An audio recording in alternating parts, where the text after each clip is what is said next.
War Report coming live every Tuesday at 7 with Steve, Cat, Ryan, Amanda, and Eric. And the voice of NEW, Vince Berry. Hitting all the topics like a clothesline flurry. Turn up your speakers and hear them out. You can listen from your car, even on your couch. They too raw, who NXT, handing out SmackDowns, follow on IG. Plus, it's sponsored by Tag Me a Date. Go to YouTube and sub now for every update. It's all wrestling here, no safe space. Now listen in, time to hear from some of the greats. Y'all wanna go big? Then say that. Ho! Yeah, boy, we doing big things, big belts, big rings, bigger than you ever seen, big as big could ever be. So big, better back for peace. Pipe down, matter wake Here we are. How do we not open with a little Big E? We can't not open. I mean, that's the news of the day. Holy shit. For sure. Well, welcome to the War Report, everybody.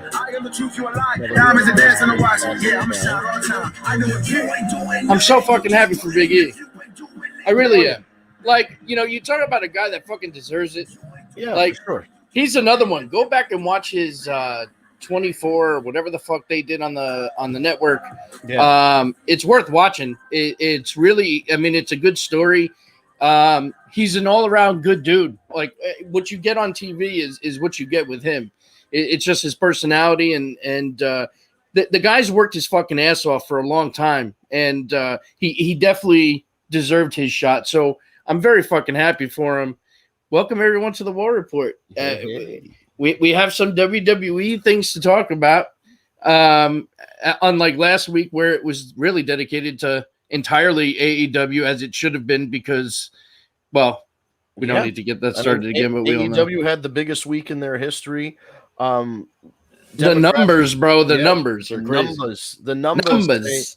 So, for the first time ever, and this is not the overall rating, it's just the 18 to 35 or 18 to 49, whatever it is, demo.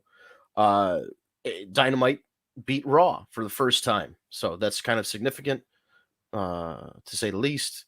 WWE, in response, hot shotted a title match and then had Big E go on Twitter after they announced it and say that he's going to be on Raw, pretty much not spoiling, but just letting people know that there was most likely going to be a cash-in, which was then successful. We have a new champion on Raw. The WWE champion is Big E, no longer Langston. He's now reunited, at least until the draft, reunited with the New Day. They came out to celebrate with him. Great moment. He's very deserving, but it's just funny to see. It's just funny to see that AEW forced WWE to do the right thing.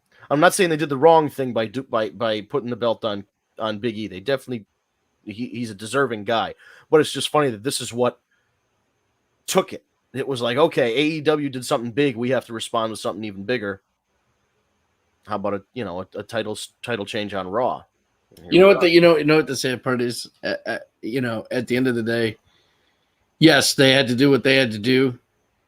It still didn't compare to what AEW did. It's getting to a point now where I just don't know what WWE can do.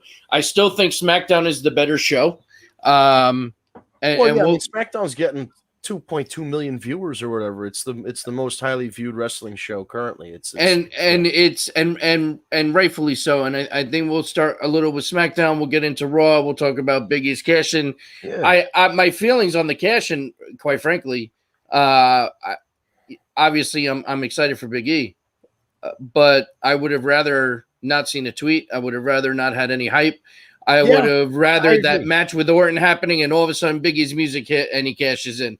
The draw of Money in the Bank is the surprise cash in, right? That's right. Exactly. So that's my only critique of that, but we'll get more into that. SmackDown is definitely the better show. We have to talk about SmackDown because it was the return to Madison Square Garden, which obviously any wrestling fan knows how significant that is. It's and they did it right. I think it was actually one of the more entertaining shows that I've seen. It started off. The crowd was great. It starts off with Roman coming out, and then Brock coming out, and then of course, whether it's true or not, who knows? Says, "Hey Heyman, how come you didn't tell Roman I was going to be at SummerSlam?" Which then started a whole thing. And Heyman's great because the voice starts to squeak and like the whole thing. Heyman's awesome, but where do you think this is going? It's interesting. I'm liking the dynamic. Brock just looks more badass than ever before. Yeah. It was a great segment to open. Brock just looked like an absolute beast, of course. But where do you think this is going with Heyman? And then he was on the phone later on, which means there could be a third person. I don't know. This is a different dynamic with a babyface Brock Lesnar and a heel Roman Reigns. And usually Paul Heyman sides with the heel in this situation. But this is his boy. We've seen him turn on Brock Lesnar before in the ring. He turned on him for Kurt Angle, I believe. And then turned on Kurt again to reunite with Brock, so whatever. So there's precedent for Paul Heyman kind of being a flip-flopper when things are not going his way. I mean, just look, he went from the advocate for the Beast to the advocate for Roman Reigns. I don't know where it's going, but I think it's going to hinge on Heyman. Like, the match is the match. We already know what Brock versus Roman Reigns, what they can bring to the table. Excuse the pun. But I think it's going to hinge on, does Paul Heyman do something? Does Paul Heyman interfere? Does he have somebody else, like you mentioned, as a backup plan for one or the other? Like, I mean, it could be something as simple as he's got that third Uso brother that they just signed to NXT, and he's going to call him out, and they're going to tag team up on Brock with. They just hired the fucking kid. You think they're going to put him right up to the main roster? Oh, who knows? I mean, they're talking about Gable Steveson, Olympic gold medalist. He hasn't even trained yet, and he's still got another year of college to go through at the University of Minnesota. They're already talking about him main eventing in 2022, which is next year. So they're anticipating that he goes through the school year this year. That's crazy. Not only trains and competes in the NCAA, but then also they're bringing a mobile. I don't know if you've heard this. They're bringing a mobile performance center to the University of Minnesota so that Gable Steveson can practice pro wrestling on the side when he's not doing his academics and not doing his NCAA work.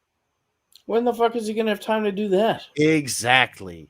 How much? And then they're saying he's going to be a main eventer by 20. They're penciling him in as a main eventer for 2022. They're putting a lot of eggs in this fucking guy's basket. So listen, I'm not saying that they're calling up that third Uso brother. I'm just saying that there are a couple outs. I mean, he could call Rikishi or The Rock. And then, you know what I mean? Who knows who he could call in the Samoan dynasty? And then who knows who he could call on Brock's side? He could call out, what was, who was the guy that wrestled? Cain Velasquez. He could call out an MMA guy. You know what I mean? Like, you could have the tie-in with Brock being a former MMA UFC guy. I hope not. But if you think there's a third man, so to speak, there are a lot of possibilities. I think Paul Heyman being Paul Heyman, there's a turn coming. And I don't know if Brock's going to turn back heel, because I feel like you can't have Paul Heyman turn on Roman Reigns right now and then make Roman a babyface, because we've seen Roman Reigns as a babyface and he fucking stinks. So no, this is the best he's ever been as a heel. That's what I'm saying. So I don't think they're going to. So maybe maybe Roman, because it seems like Roman's setting up to take Paul Heyman out of the picture or something. I said that a couple weeks ago. I was like, is Paul getting whacked? So that's a possibility. Maybe he, anticipating a turn, Roman Reigns does something to remove Paul Heyman out of the Samoan dynasty, and then he shows back up with Brock whenever, if he takes a bump, if he has to heal up or whatever it is, he comes back. I don't know. It's the only WWE story that they're actually like investing time in and paying attention to and like working on, and it shows. If they could put this kind of forethought and like, because people generally don't know where the story's going.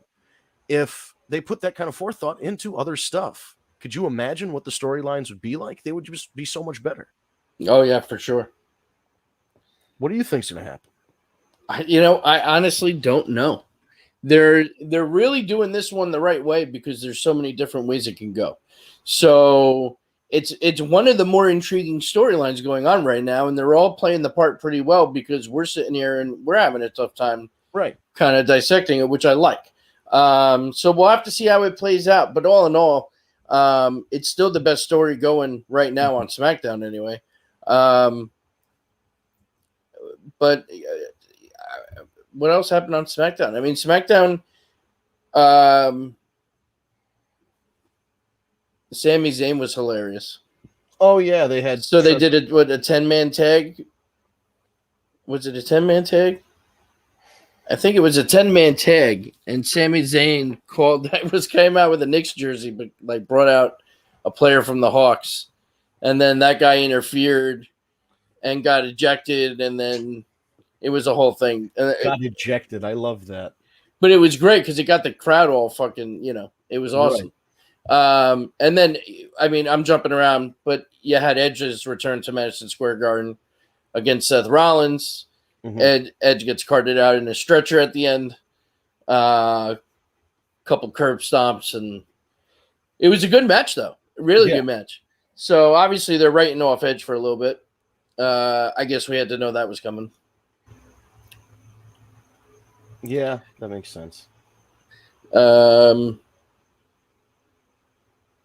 SmackDown. Trying to think. It was so fucking long ago already, right? Yeah, I mean, I don't know what happened with I don't know. I didn't watch Smack. I was watching the Yankees shit themselves. Oh, please. Yeah, I can't. It makes me fucking sick. But anyway. We'll circle back to SmackDown then. The other thing too, so the now Kevin Owens debacle. Yeah. Right, because he tweeted out Mount Rushmore coordinates, and he kind of hinting that his contract is coming up sooner than later. Maybe he would want to go. You think he would go? You think he'll go? I mean, at this point, Adam Cole went. I wouldn't be surprised if Owens left. I don't know, dude. Yeah.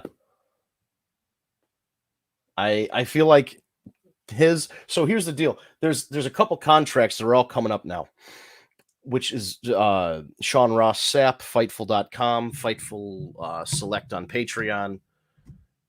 He's been doing a lot of work at figuring out when people's contracts are expiring. He's figured out that Kevin Owens' contract is up in January. Johnny Gargano's contract is up in December, and Sami Zayn's contract is up sometime between November and January. Jesus Christ. Can you imagine? They all jump? Fucking crazy. That means, I mean, there's a very real, like, think about this, very real possibility. I can't say all three, because Johnny Gargano's been treated very well. Sami Zayn's been treated very well. Kevin Owens, I would say of the three, probably treated the worst, but still well. Former champions, all of them former champions. Oh, for sure.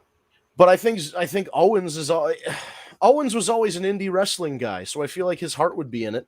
Same with all three of those guys. If any of them jumped, I wouldn't be surprised. But I wouldn't be surprised if they stayed, because in the last 8 years or whatever, they've been treated very well by the company. Same with Daniel Bryan. He was an indie guy, but he was treated very well by WWE. But if I had to guess, I'd say at least one of them jumps.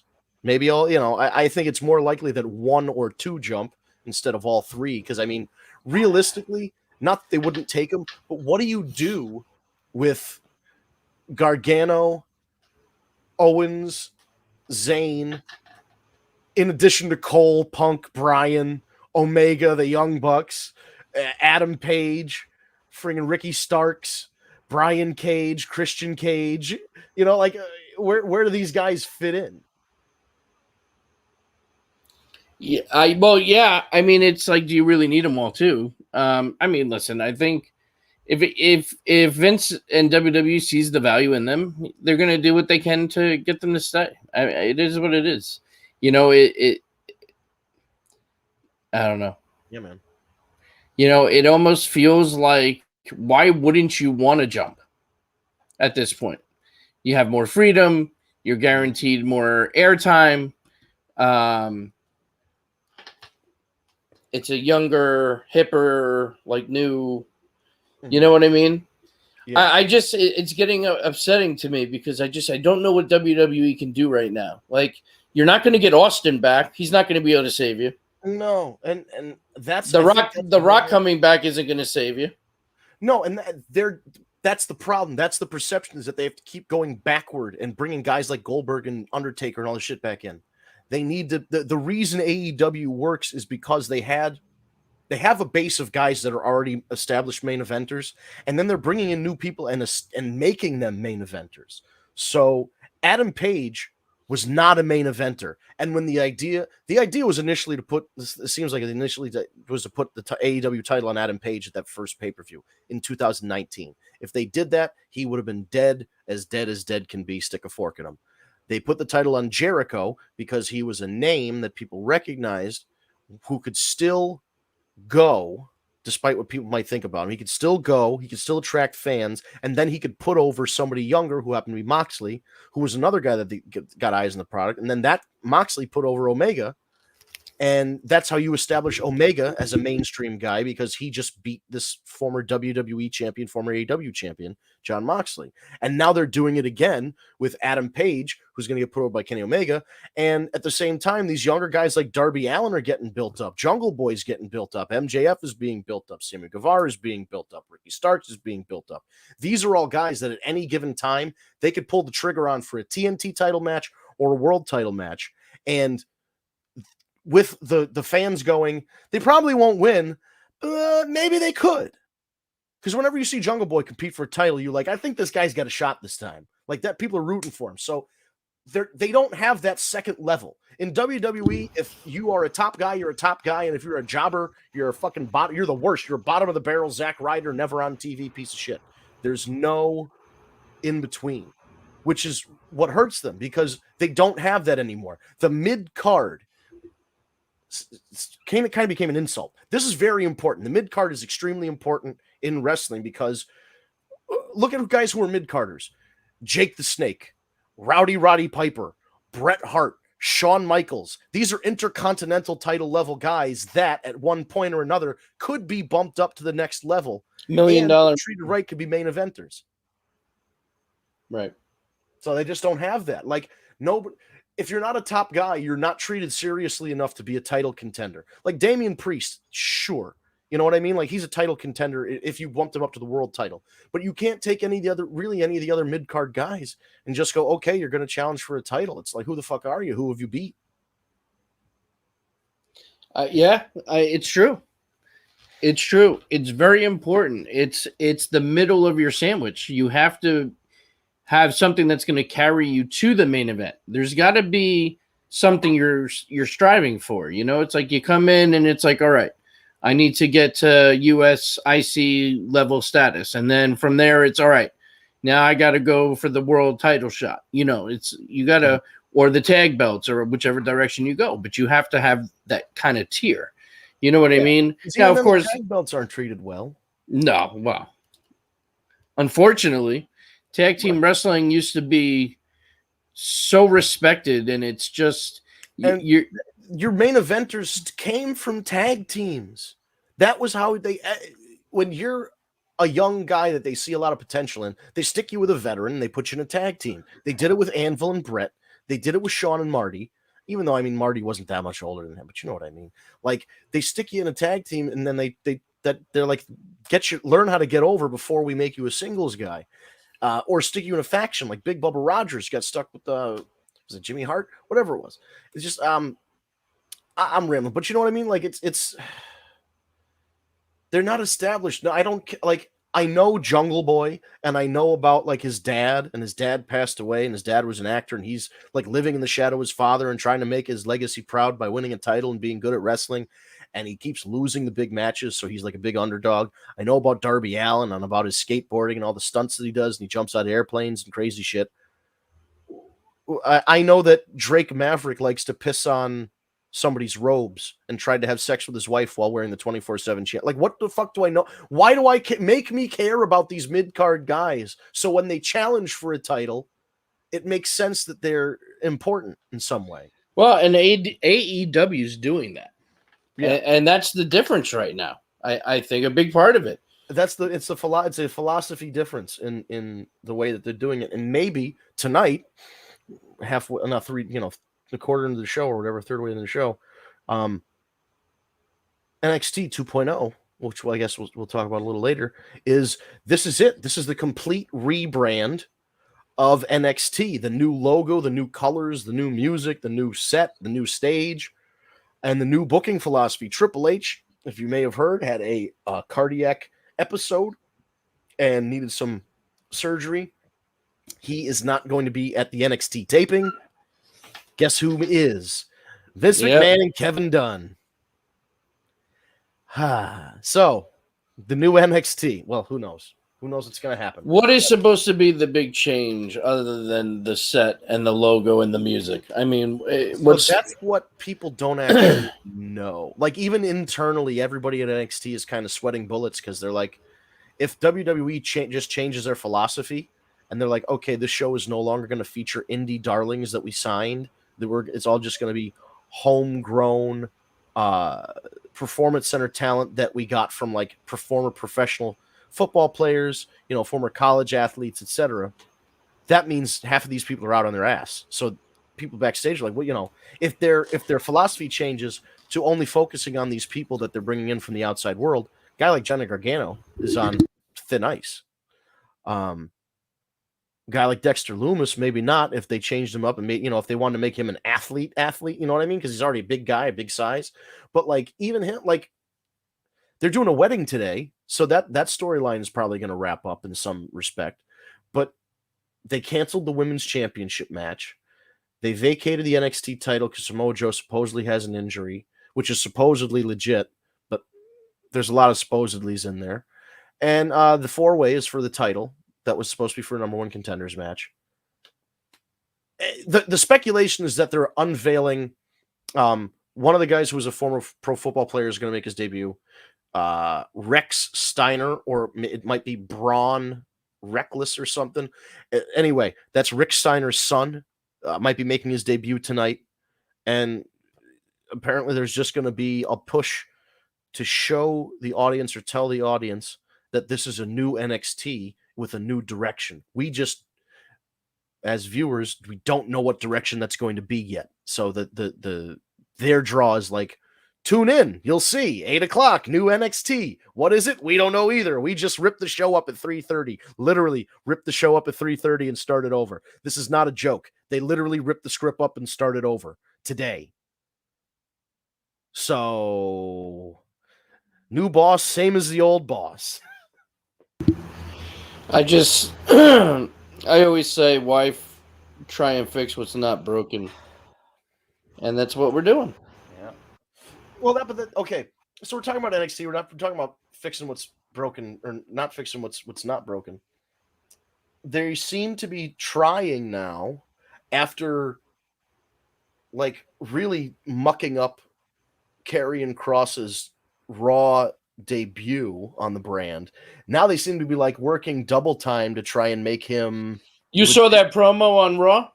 Yeah. I was sitting there and I was saying, what a great fucking montage and a promo. And like, I'm sitting there like, now you're trying to gas him up. Well, that's what I'm saying. Why didn't they do that when they should have done that from the start? Like, what the fuck? Yeah. What are we doing? Exactly what I was thinking. I'm like, why would you get the guy who's on undefeated streak and is your NXT champion gets rolled up by Jeff Hardy? We've already talked about and beaten that, but it just doesn't make any sense. Doesn't make any sense. No, it makes no fucking sense at all. Pisses me off. I know. I'm right there with you. Yeah, I don't know about NXT. We'll see what happens tonight. Monday Night Raw. Aside from the big title change at the end, and the only other thing I really heard coming out of this show was that there is now a Charlotte creepy doll. Yes, there is. There is a creepy doll, and that segment was fucking hilarious, and it was awesome. I'm so distressed by this thing. Oh, hi, Kat. So they're having Charlie. Oh. they're having this match at Extreme Rules. Now, do they give the belt to Alexa? Well, I mean, they might. The crowd went apeshit. Isn't the goal? So here, I always thought the goal was to get Charlotte to 16 world titles, just like Rick, right? Right. So take the belt off of her so she can win it back again. Thing. In order to get it 16 times, you got to lose 15. So, I forgot they're doing Queen of the Ring, so she has to win. She has to win that, right? Champion while you're also Queen of the Ring. Hopefully she doesn't get beheaded in Saudi Arabia because they only have princes in Saudi Arabia. They don't have queens. Because you heard about that. They're holding the Queen of the Ring the King of the Ring and Queen of the Ring in fucking Saudi Arabia this year. Say that again. The King and Queen of the Ring are being held in Saudi fucking Arabia this year. Wow, really? Yes. At least the Queen of the Ring. I don't know if the King of the Ring, but the Queen of the Ring has been announced for Saudi Arabia, the next Saudi show, whatever it is. Come on. Kat, can you fact check that since you're listening? I believe that's true. I think that is true. I think that is true. I think I heard something. Turn, but I believe that the Queen of the Ring is going to be at the Crown Jewel or whatever it is. So she's going to lose. And the thing is, so Kat just said, put it up on the big board. Yes, they announced it a few weeks back. Extreme Rules. It's the opportunity. Extreme Rules is always the opportunity, or some kind of fluky match like that, for a legitimate quote-unquote wrestler like Charlotte to lose to a gimmick character like Alexa's playing now. Because you could have a fucking lighting rig fall on her head. You could have the doll come to life and eat her face off. You could have whatever, somebody get rolled up because of a distraction because of a spooky doll or lightning or smoke or raining blood, or there's going to be some goofy, as I coined the term, shenanigans. There's going to be some shenanigans. There's going to be some more spooky dookie on the show. But there's that's going to happen. I feel you're right. I feel like the title's going to switch at Extreme Rules. In like it's going to be like an Alexa's Playground match or something. I don't know. That's my thought. It's going to be interesting. But I thought this was actually overall, like, this was one of the better Raws I've seen in a while, but it is what it is. But, they did, first of all, Randy Orton, the Randy Orton match at the end with Lashley, I thought was a great match. And then I did appreciate the Big E cash-in. It's like we all knew it was coming. That was the only... Right, yeah, that was the real disappointing part for me. And I'm happy for him, and I can't, that's the problem, is that the reason WWE will never really learn from their mistakes is this is going to work out for them. It was the right move to put the title on Big E and invest in him because people have been waiting for years for him. 100%. Everybody is truly happy for the guy and waiting to see what he can do as champion now. Yes. Put the big belt on him. But look at what it took, like the sky falling, for them to do it. All you have to do is just book good wrestling. That's what people want. The outside of the ring stuff, like, is very important. And it's probably, it's probably more important than the actual wrestling. But the out of the ring stuff they're doing right now is not, and I said it earlier, it's not making me care about these characters. I'm excited for Big E as a person who misses his friend, Brody Lee, who wanted to go hug his friend John after winning the title and he couldn't because he's gone. I'm happy for Big E and the New Day and those guys as like performers to see what they can do next. But also, like, did they come up with 3 weeks of stories? Do they come up with a month, 2 months of stories? Are they going to make them drop it at a pay-per-view? Right. What's the long game with this? I mean, I hope they give Big E a solid run. I really do. He earned it. He deserves it. I absolutely agree. I mean, this is obviously going to turn into a rematch with Bobby Lashley, right? That's going to be the match at Extreme Rules. Right. And Big E's got to have a run. This can't be a paperweight type of deal. No, I agree. I think he's got to go. I think he's got to go at least to the Rumble, if not to Mania. I love it. I'm so happy for the guy. Yeah, I'm real jazzed. I'm excited. I'm hoping that maybe with the input of these guys who have a good mind for the business, the New Day, that they can improve the product. Oh, Big E versus Kofi. I have no desire to see that match. I have no desire to see that match. I don't want it. I don't want it. I don't want them to break up. Well, right. That's my thing. Like and that's what it'll turn into. Without them breaking up, but I don't think they could. So, what do you do? I'm giving you a title shot because I respect you and you're my friend, and then we're gonna wrestle because we're friends, and then I'm gonna punch you in the face because we're friends. Like yeah. I just no. Keep it. They always said that they wanted to be the team that if they switch up and split up, that they're not like against each other, and that's how it should be. Yeah. No, and I don't fault them for that at all, man. I feel like I don't think there's a way to do the match without there being a heel turn. I don't think. I mean, yeah, Davey and Brett, but that was like a family thing too. I don't know. I don't know. They would have to find a way to make it. The problem is they could do it, but they would have to find a way to do it. That's makes sense. And I don't know if they have anybody there that has that mind to put it together. Because, like, I mean, shit. Pat Patterson was like the greatest mind they had back there. He's been dead for a couple years now. What do you got? Bruce Pritchard in Vince's ear? It's, I mean, come on. At least call Dr. Tom. You're going to call any one of the Pritchards, call Dr. Tom. Seriously. Yeah, but we just don't. I don't know. I'm holding out hope because I feel like Big E is a deserving champion and they have a lot that they could do with him. The hope is that they do it the right way. Yeah, one would hope. But this is WWE, and we just don't know. We just don't know, unfortunately. True. But I think they're going to give him a fair shot. I really do. Yeah. I mean, I think I don't know what else they can do. I really don't. They lost a lot of momentum right now. And them pretending and acting like, CM Punk, Daniel Bryan, and Adam Cole aren't a big deal. It's a big fucking deal. It's a big fucking deal when Fox offered to help pay to get CM Punk, and you chose.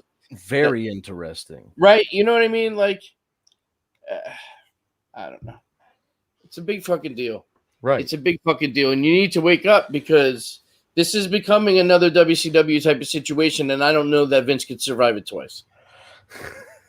I know. You know what I mean? I mean, yeah. We're in a very weird time right now where Vince hasn't been challenged. WWE hasn't been challenged like this in 20 years. TNA had a shot, but they never really had.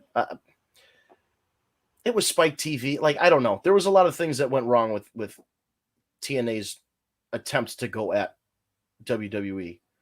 It might have been too close to the end of WCW because they really came along in like 2002 or 2003, and it might have been too soon, too similar with the guys they were using, etc. And that really didn't take off until they got the X Division guys like AJ Styles and Samoa Joe. But AEW feels like it pokes that part of my brain that's like, I remember what wrestling felt like in the 90s when I was watching Nitro. And that's when I watch Dynamite and AEW pay-per-views. I feel like I'm watching an old WCW show. See, now that's the thing. I'm getting the same feeling. I'm with you on that. And that's why I'm saying I don't know that Vince can survive a second round. And I think that this is the closest thing we're going to get because right now it's a better program. It is. Overall, it is a better program than WWE. And I'm a WWE guy. And I'm telling you, AEW is giving me a better feeling right now. And so you have to take them seriously. The nice thing is when WCW started creeping up and Vince finally took them seriously, it only made WWE better. And that's when he got into the Attitude Era. And that's when, the problem is, who are going to be those guys now? Who are going to be those type of Attitude Era guys that are going to come up and really get you to want to fucking turn in? I don't know what it is. I don't know what we need. And I don't know who we need. Right. But that's what we need. We need an army of guys to come up and say, oh, no, we're still number one. You know what I mean? We need a new Austin. We need a new Taker, Triple H. We need a new core group of guys that are going to be those guys that step up and take us to the next level. I just don't know that they have the writers and the talent to do it at this point. And if they have the talent, where are they and why are we not seeing them? Are you keeping them in NXT too long? Yeah. Are you letting go the wrong ones? You know what I mean? Like Adam Cole would have been that guy. Adam Cole would have been that guy. Samoa Joe is that guy. Right. You know what I mean? Whether or not he had an injury, I don't know what this injury thing is, but it seems way, way, way too coincidental that he wins that title. Yeah, they did. That whole thing seemed very scripted. It's really, I don't know. Screwy. And I'm also hearing that that's going to be for a short period of time. I don't know what that deal's about, but I don't. But see, it already seems like they're meddling in the same WWE way with the new NXT, right? It's the same things. Adam Cole, you bring up a good point. And I was thinking of this the other day. When you watch somebody doing one thing for a long time, you go, man, I can't wait to see what he does doing something else. Not that he isn't good, but Adam Cole in NXT, there was always the promise of, oh man, what if he makes it to SmackDown? What if he makes it to Raw? What would his character be like? Would he keep the same music? Would he keep the same look? Would he try something different? Would they try and put a new name on him? What would they do? And your hope is that, knowing that they're good in one brand or one show, that when they go to the next show, they can improve that show and they can work with the guys that are already there, which he definitely could have because he worked that show against Daniel Bryan. He showed he could hang with those guys. And they let him go. So then all that excitement about, man, I wonder what he could do on SmackDown, for example, is now, man, I wonder what he can do in AEW. And it's the same thing it used to be the same thing in WCW. If you saw somebody who was getting booked wrong, you're like, man, I can't wait until they get signed to WWE. They'd make the jump to the WWF instead. Or like somebody in Ring of Honor, you're like, man, Ring of Honor is really putting the screws to this guy. I hope Impact signs him, or I hope, TNA signs him back in the day. It was always like, I like this guy, but I think he should get to the next level. And when Adam Cole didn't reach that next level internally in WWE, it just means that he's going to take all that energy and put it towards improving himself. But that's the thing. This was the easy, we talked about this last week, Vince. This was the easiest fucking decision the guy was ever going to make, because he was in my opinion. Now he says nothing but great things, and that he had a great experience, and that Vince always treated him right. Right. Fair. Listen, that's coming from the horse's mouth. You can't dispute that. Mm-hmm. But at the end of the day, you can't tell me that he was not insulted when you said, listen, stay with us. Don't go to AEW. We're going to bring you finally up to the main roster, and you're going to manage Keith Lee. Like, what the fuck? Like, really? Like, that's for somebody that's a true wrestler? That's an insult. All your life to make it, to that show. That's an insult. You got Tony Khan saying, I'm going to pay you probably, and I'm speculation, I don't know this, but more money. Come to work for me, and you'll be with your boys, and you're going to fucking wrestle. Yeah. How do you know what I mean? And then the attitude backstage over in WWE from the rumor mill and what's going on is no big deal, no big loss. Like, yeah. It's crazy that they would say that. This is a top grade talent. He can talk. He's got the look. He can wrestle. He's got it all. Like, what do you think? What, because he's not, I'm sorry. He's not 6'5". That's it. That's the ding, ding, ding. He's not 6'. Well, Keith Lee's not on TV right now because I have a feeling they're about to just do a massive heel turn and they're waiting to do some big thing. And I tell you something about, speaking of Keith Lee, when Kat posted, I think it was Kat, whoever posted the story in our group chat that they were thinking of placing Adam Cole with Keith Lee. And then later, when Adam Cole was finally with AEW, Keith Lee posted a tweet that said, "Stop being such a meanie head." That tells me that they were definitely pitching something between Adam Cole and Keith Lee. Like that was already in the works, and Keith Lee was aware of it. And I would even my second jump to conclusions is that they were going to change Adam Cole's name because it was too close to Michael Cole, and he was going to be Adam Meanie, and then the Meanie heads were going to be like like the Edge heads. You know what I mean? Like I already have like no. Come on, how fucking stupid and goofy have they? Remember the costumes that they were wanting to put the Revival in? I am so fucking happy that he went to AEW, bro. I'm so fucking happy. I really am. I'm just telling you, what if some shit happened like that and he's like, it sees the mean one, Adam Meanie. Like, what the fuck? Kat can confirm they didn't want two Coles on SmackDown. Yeah, seriously. Yeah. That could be, I Fucking mean, what if Adam Cole one day, somebody on Raw was picking on, or on SmackDown rather, was picking on Adam Cole, or like, or picking on Michael Cole, or like, what's his face? The football guy, Pat McAfee, is sitting there picking on Michael Cole, picking on. He says, "You know what? I've had enough. I'm going to call my nephew Adam Cole." And Michael Cole brings out Adam Cole as his nephew, and then it makes sense why they have the same last name. No, that would make sense. And then he can have another match with Pat McAfee. How simple was that? I just introduced Adam Cole to the main roster of WWE in fucking 30 seconds. By the 4 years for this guy to do 4 years? By the way, again, another home run performance by McAfee on SmackDown this week at the Garden. He gets it more than a lot of outside people. He's so fucking good, man. He really is. You could just tell he's a fan, and it's just fun. It's just so great. We say it every week, but it makes a difference. It makes a difference. Because even the enthusiasm of the announcing definitely changes how you perceive a show. Even Jim Ross said that this last pay-per-view, All Out, was the most fun announcing that he's had since WrestleMania 17. That's amazing. Yeah. So, like, that's the thing. The excitement. His McAfee's behind the scenes stuff and on his podcast and all that's pretty cool. He's got a good YouTube channel, good podcast there. And he's just genuine. He's excited to be there. When you feel his energy, you're excited about it. And it's the same, it's the same thing all around. A lot of commentators could take that lesson. You've got to be in.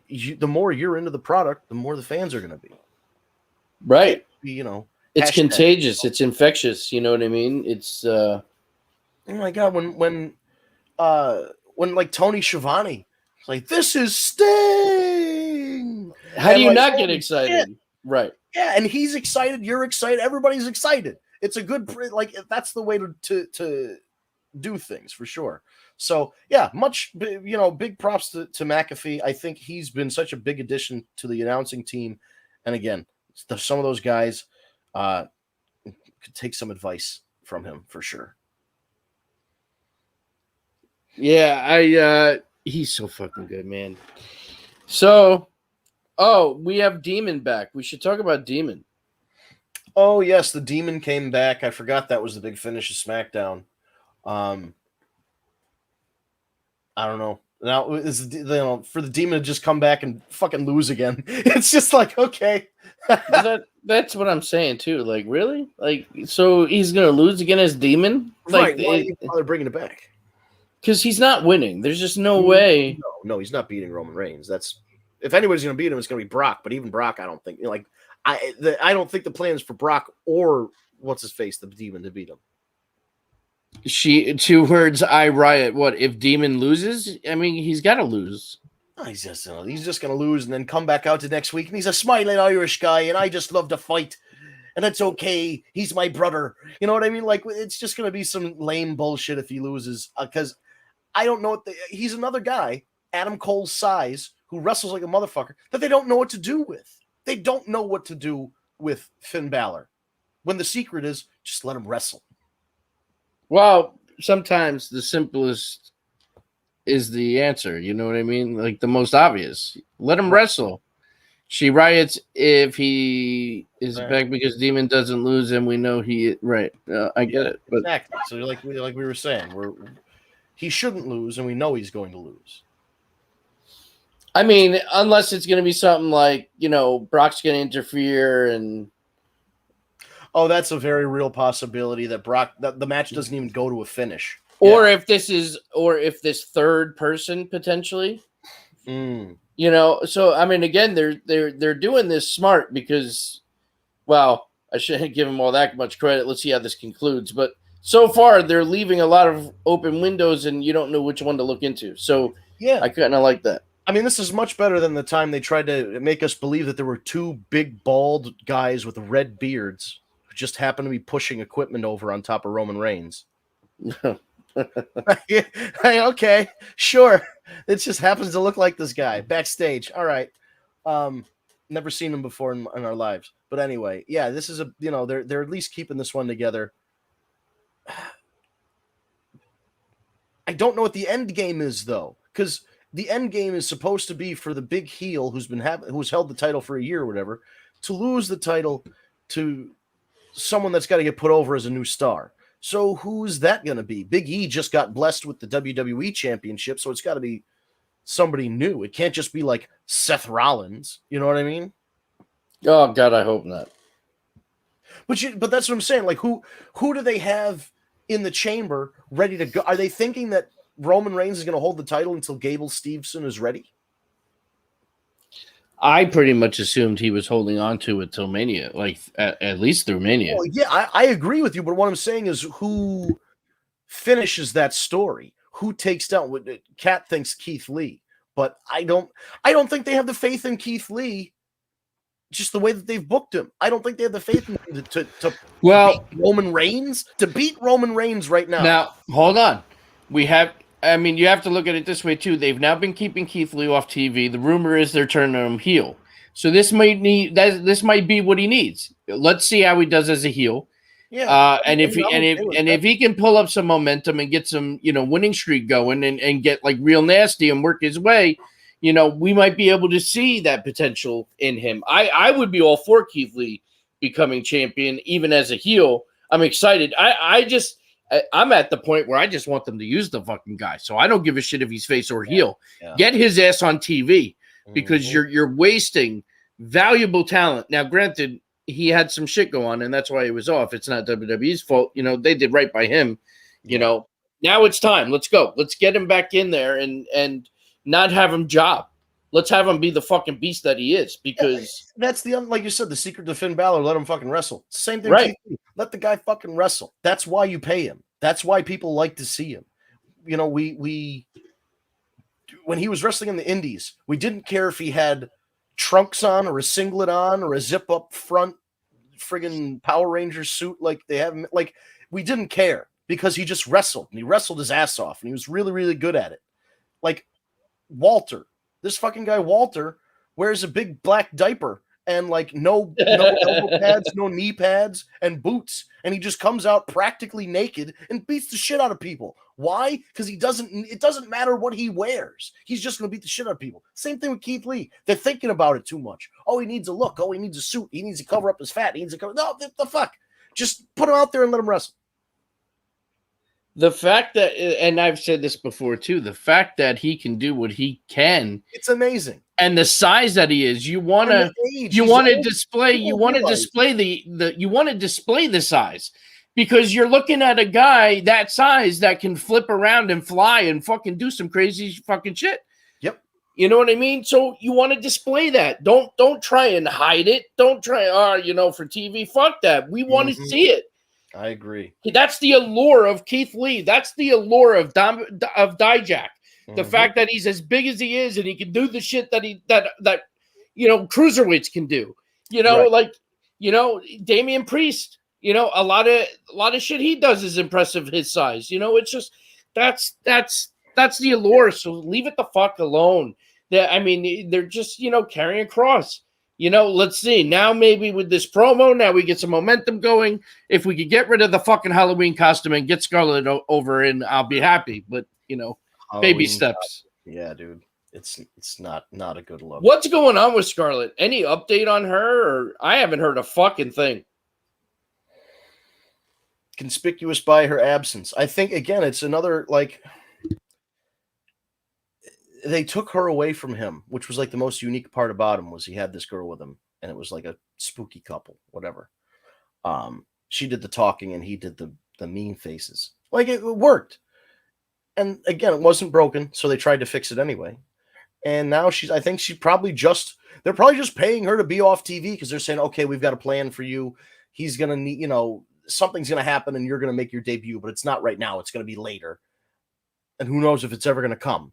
Because one day Vince McMahon might just decide, hey, we've got this hot blonde on our roster and she's not doing anything. Somebody's going to say, oh, we're waiting to pair her with Karrion Kross. And he's going to be like, no, you're not. You're going to put her out there with Shane, or you're going to put her out there with me, or you're going to put her out there as a singles competitor challenging Becky Lynch for the women's title. And, she'll be completely, they'll both be lost without each other.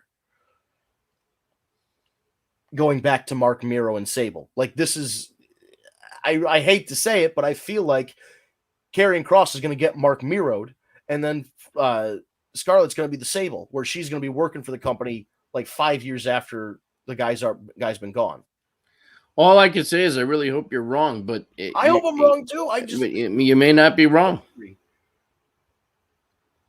You may not be wrong. Because you're right. You haven't heard that she's injured. You haven't heard that she caught COVID. You haven't heard that she's pregnant. You haven't heard that she's otherwise sick, injured, and or indisposed, whatever. Nothing has come out like that. So I think they're just waiting to, they might have something in mind, but who has the faith and the time to wait? Like, I don't know. We're in an era where nobody gets in the WWE. You don't get what you want. People lose in their hometowns. The baby faces lose every match. Most of the champions are bad guys. And it's like heat. Nobody gets over. It's like, just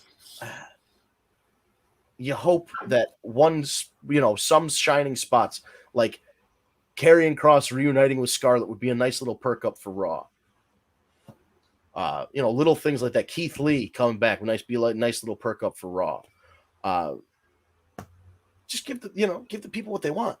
They want good wrestling, good stories, and you've got good wrestlers on your payroll. So just use them doing what they do best. Don't try and, put a square peg in a round hole, man. They're wrestlers. Let them do their thing. Speaking of heel, have you had a chance to check out Heels yet? I have not watched the show yet. If you have access to, is it Showtime? I think it's Showtime. I don't know if I have Showtime. I'm gonna have to check because I want to watch it because I've seen the trailers. It's fantastic. I'm very interested in what's happening here. It's fantastic. It is such a great show. I hope it continues after this season. How many episodes are there going to be? I'm not sure, but I'm caught up. So I forget how many I've seen already. It's either 4 or 5, I guess. But it is outstanding. It is so well written, so well done. I'm fully invested. I can't wait every Sunday. I can't wait for it to come on. Definitely. If you have access or if you can get access, do yourself a favor. It's really, really well done. And it's a very cool story, and it's 5 episodes. So wow. I'm definitely gonna have to check it out. I want to watch it. And Stephen Amell, who's amazing on that show. I mean, he's amazing. He was hanging out on Sammy Guevara's YouTube channel. There's a video they posted today. He was hanging out with Darby Allin and with Sammy Guevara at a comic book convention over the weekend. So I feel like Stephen Amell said he'd have to ask his wife for permission, but I feel like we're really close to seeing him wrestle again. Hey, listen, from what I've seen him be able to do on the show, put him in the ring. Like, these guys are putting in the work. You could tell. Like, it's fucking awesome, man. You got to check it out. CM Punk was great. Saw an episode with him coming in with a mullet. Oh, dude, you gotta see it's fucking great, man. It's really, really well done. Yeah, I got. I mean, it's indie wrestling. That's like right up my alley. It's like I'm sure I'll watch it. Like when I watched The Wrestler. Remember the movie The Wrestler? I'm Great watching it, movie. and you just go, "Yep." You're watching the backstage locker rooms. You're like, "That's what it's like." So I'm sure when I'm watching this, Oh, I'm like, "Yep, that's what it's they like." nailed it. It was down to a science in that movie. Everything was 100%. Absolutely. But yeah, definitely I encourage you to check it out. Anyone who has access, definitely check it out. And on that note, we're getting close to the top of the hour. Vince, you have anything else you wanted to address, talk about? I think we covered pretty much I everything. think No, we covered everything. I mean, we'll have to reconvene next week as we usually do, 6 p.m. on Eastern time, because tonight we have the new NXT that they're now calling it NXT 2.0. That's the rebranding. So NXT 2.0 is tonight, Tuesday night. Tomorrow night is AEW Dynamite. CM Punk is going to be on commentary. And we are pretty much in AEW land hitting the ground running for the next pay-per-view, which is Full Gear. And that should be in November. His birthday is next Tuesday. We'll have to wish her happy birthday on the show next week. who? Autumn. Oh, nice. Okay, yeah, for so- sure. But yeah, AEW will have to. We'll kind of have to see what happened because AEW had a big week, but like big rating. But it was promos. It wasn't matches. It was just the fallout from the pay-per-view. Can they sustain Adam Cole? now the question is, can they sustain the ratings too? So this That's the week key. we'll see if they can contain it and be consistent. We'll see, and then we'll also have to get. We'll give you a review of our thoughts on the new NXT as well. So that'll be next week, Tuesday evening, 6 p.m. on Eastern time. We are live on YouTube, Facebook, Periscope, Twitch, just about everywhere. You can look for us at Tag Me a Date. That's at Tag Me a Date. No spaces. Twitch.tv/War Report, all one word. YouTube.com, type Tag Me a Date into the search bar. Hit subscribe, hit the bell.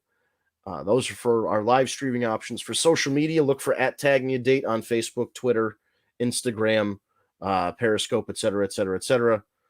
At Tag Me a Date. Just look for it. You'll find us on whatever platform you use. And of course, if you prefer listening to audio versions of the podcast instead of watching the live stream, you absolutely can do that. Subscribe to our podcast feed through your podcast app of choice. We've got Stitcher, Spotify, SoundCloud, Apple Podcasts, Google Play Podcasts. All you have to do is search for Tag Me a Date or the War Report. You'll see it. You'll see our little icon.